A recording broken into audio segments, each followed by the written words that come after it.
omena 3 minitra ianao a lehibe ny mpanoatra mandrakizay. Misy fanontaniana izay napetraky ny député lehibe ny mpanohitra mandrakizay teto a dia somary nanao remarque kely izahay hoe solombavam-bahoaka ve izy sa mpisolo vava tokoro ny groupe Sodiaty. Ny filohan'ny antenimieram-pirenena hoe filohan'ny mpanohitra mandrakizay aho fa ny zavatra lazaiko ny tenin'ny filohan'ny antenimieram-pirenena tsy tenin'Andriamanitra. Tsy manana fahefana feno izy hamaritra ny hoaviko fa Jehovah Andriamanitra irery ihany no mahalala ny tondrany ahy tsy mandamina ny fiainako sy ny hoaviko rehetra fa tsy ny filohan'ny antenimieram-pirenena. Omena 3 minitra ianao a lehibe ny mpanoatra mandrakizay.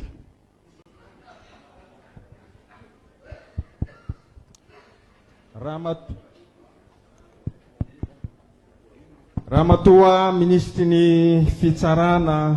mpitahiry ny tombo-kase-mpanjakana. Ankoatry ny fanenjehana ny firongony izay tsy hatorinao andro aman'alina dia inona ny tena polikanao hitondranao fanatsarana sy fanavaozana ny tontolon'ny fitsarana eto amin'ny firenena. Satria ny zavatra hita sy tsapanay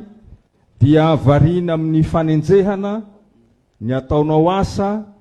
fitsidihana ny olona efa voafonja aseho amin'ny haino aman-jery, hatraizany fanajanao ny zon'ireo voafonjareo raha ianao tokony hiaro azy no lasa mandika lalàna ao anatin'izay. Mikasika ny groupe Sodiaty, ahoana ny procédure nahatonga anao ministry ny fitsarana hanome any Serge Mbikzovialy hitantana an'io groupe Sodiaty io? Misy fifandraisana manokana aminao ve io lehilahy io satria somary tovolahy ihany le zalahy indra hatazany?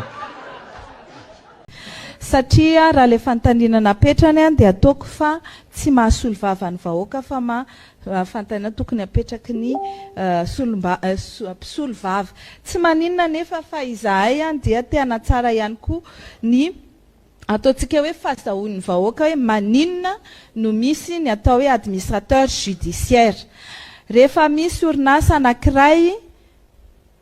ao ambaniny ataontsika hoe sous le coup d'une procédure judiciaire ka hanaovan'ny fitsarana fanadihadiana, anisan'izany ny groupe Sodiaty izay voaroroy ho manao famotsim-bola azo avy amin'ny détournement, trafic d'influence, favoritisme, corruption, bénéficiaire de trafic d'influence et abus de pouvoir, fraude fiscale, extorsion, usurpation de fonction, izany rehetrarehetra izany dia mamaritra ny atao hoe capture d'état.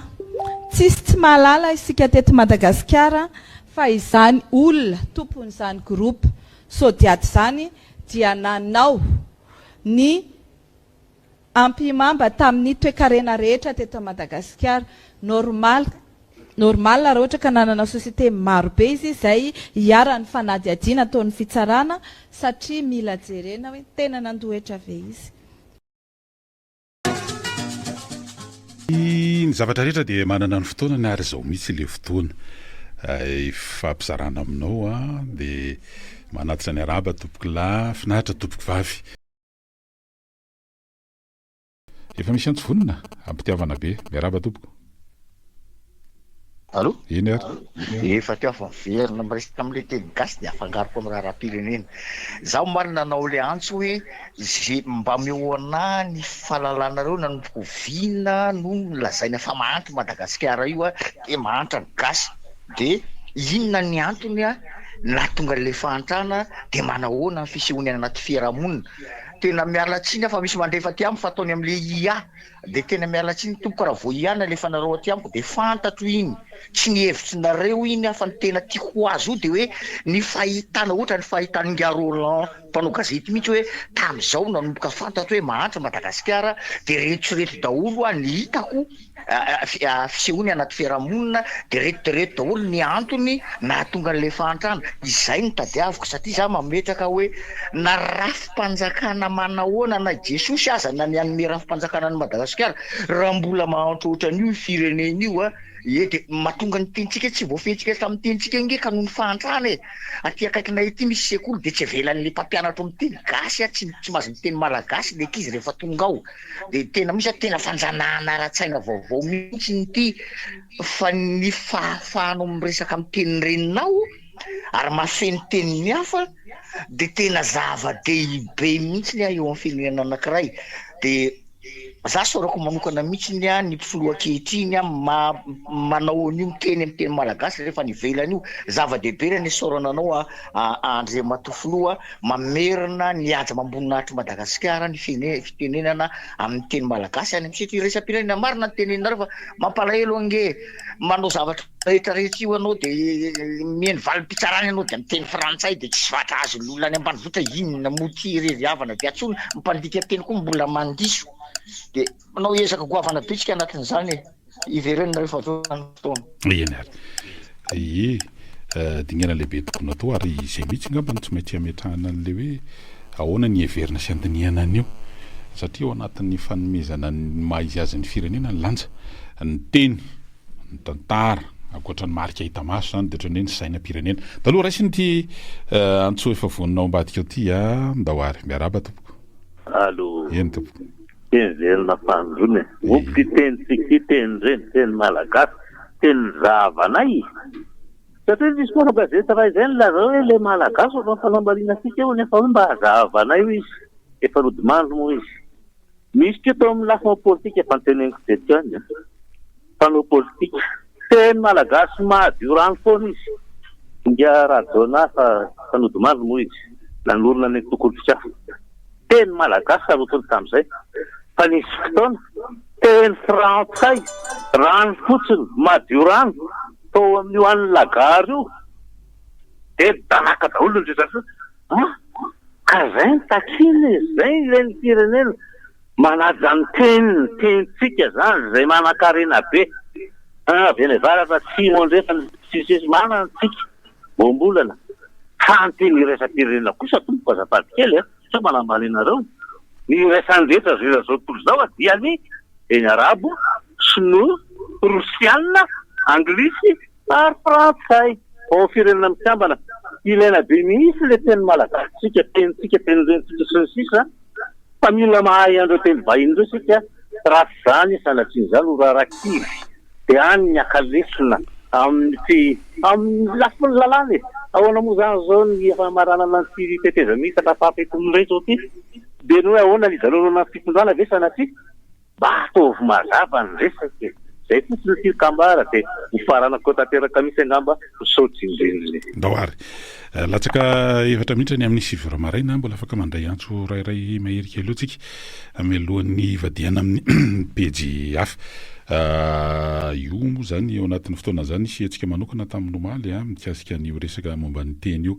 tafiditra indrindra ao anatin'ny fankalazana ny ray volana ho anteny malagasy raha efa misy antso vonina aloha de ampidintsika izy miaraba tompoko mbola tsy tena vonina fotoana ny pieny moa zao dia lara-pameny anao Ndawary miaraba miarabanao zokolao de miaraba atsika rehetra no menimpahary tombonandro le namorona ny tany aman-danitra le tsy hita maso fa ny teny tao aminy de ny teny de misy ny tany aman-danitra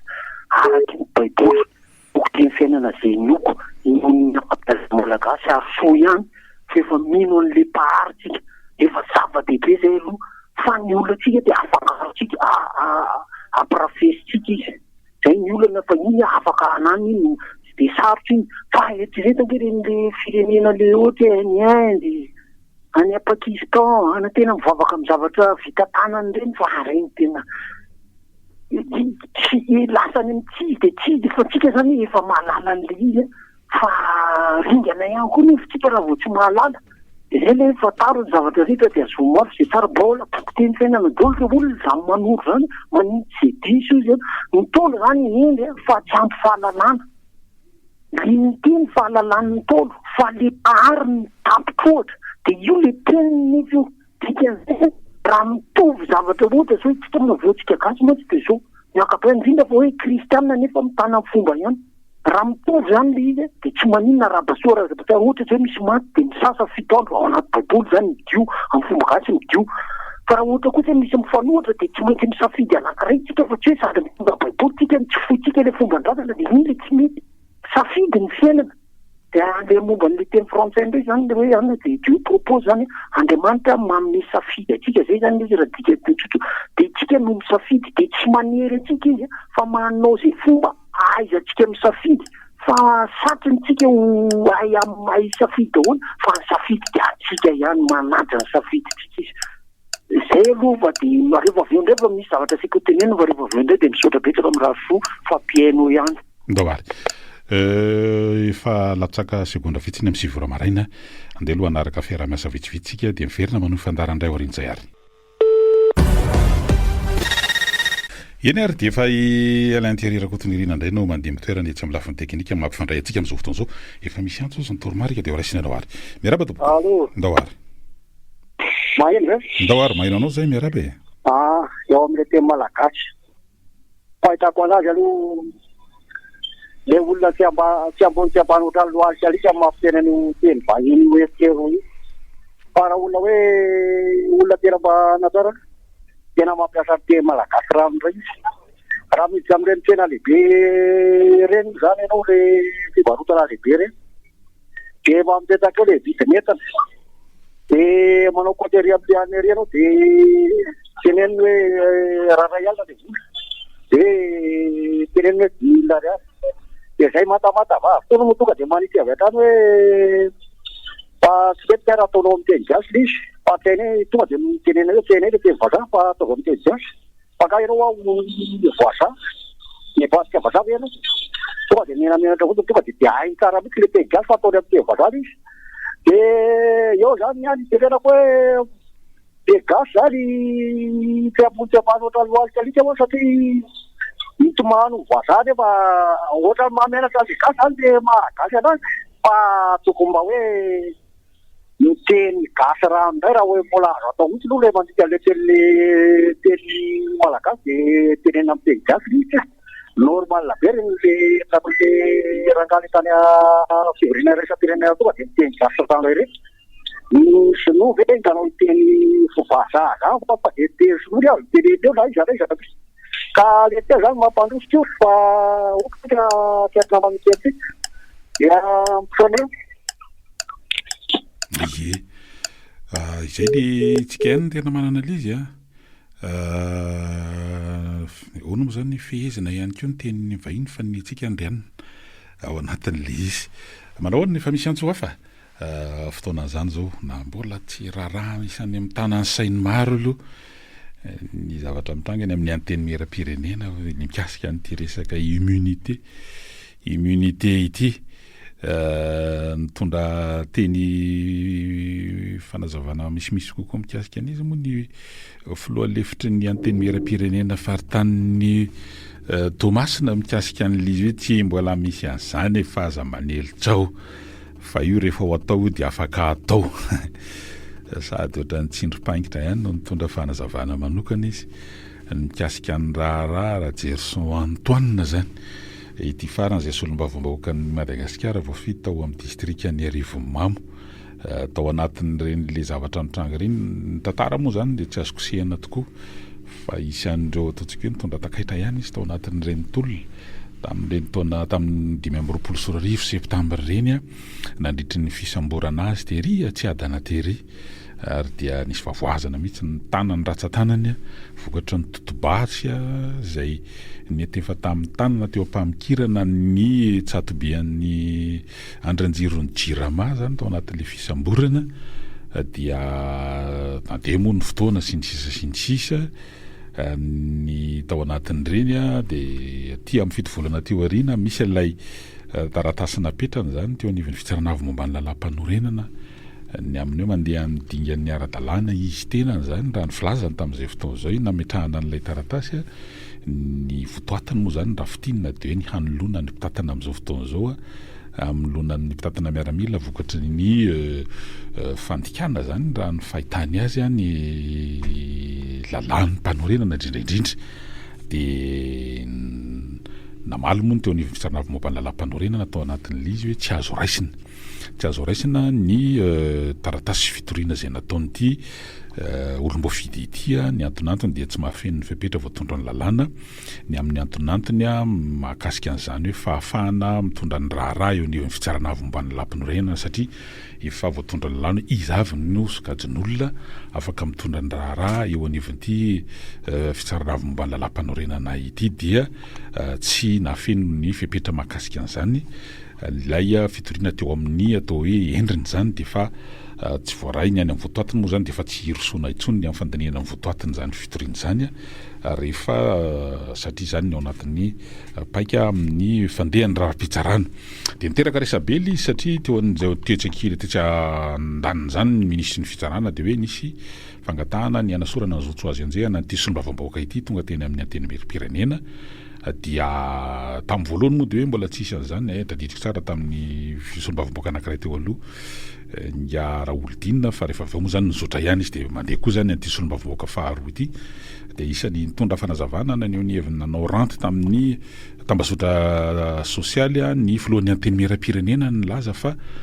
nampatsiahany andininy voalazany lalàna moa zany hoe tsy solombavam-bahoaka azo enjehana amin'ny fanehoan-keviny indrindra fa ao anatin'ny fotoam-pivoriana moa zany de atreto zany aloha raha ny filazan'ny filoha lefitry ny anteny miram-pirenena faritany Tomasina nga Fidèle Larazara Pierre dia mbola tsy nidiniana akory teo anivon'ny Boromaritra ny amin'izany fanesorana ny zotsy azo enjehana n'ity solombavam-bahoaka ity fa mbola miteraka resabe zany izy io hatramin'izao inona ny ao ambadiky izany rehetra zany raisina aloha ianao